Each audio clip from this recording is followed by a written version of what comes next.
بسم الله الرحمن الرحیم. سلام بچه های توی خونه، امیدوارم حال گلتون خوب باشه. درس نهم، لک لک.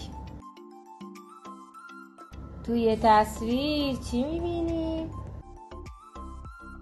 بله، یه لک لک که نوک تیز داره و پاهای بلند داره، بدنش هم سفید رنگه.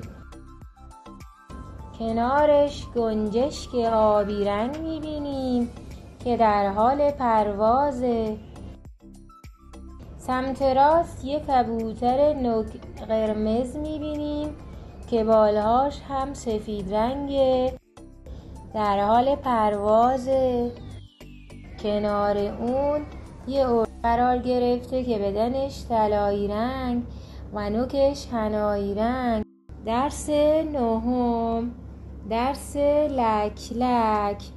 تو تصویر چی میبینیم؟ لک لک میبینیم، اردک میبینیم، کبک، کبوتر، کندوی عسل، برکه. بله، اردک توی برکه داره شنا میکنه.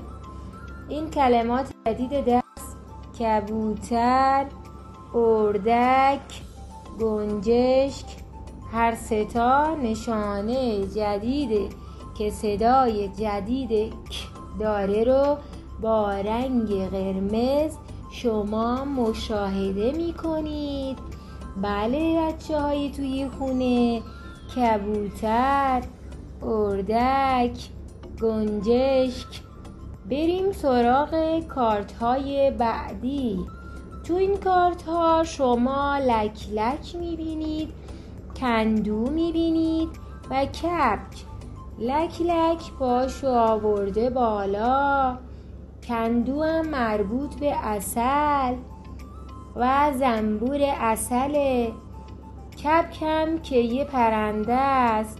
توی هر سه تا بچه ها ما تصویر نشانه جدید ک با رنگ قرمز نشان دادیم.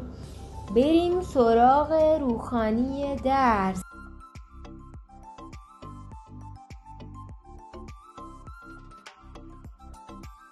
زنبور در کندو است. بله، خط بعدی رو میخواییم بخونیم. کبوتر روی درخت است. بله، کبوتر روی درخت بود. اردک شنا می کند. اردک داخل برکه شنا می کرد. لک لک کنار آب است. لک لک کنار آب ایستاده بود.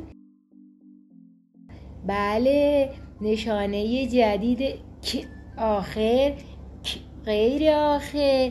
توی همه اینا صدای جدید شنیدیم. صدای چی بود بچه ها؟ ک. بله، ک غیر آخر، ک آخر، ک غیر آخر. دستش روی خط دراز، اول میاد، وسط میاد، همه جا میاد، فقط آخر نمیاد. بله، اما ک آخر میاد. خب بچه ها، بریم سراغ مرور نشانه ها.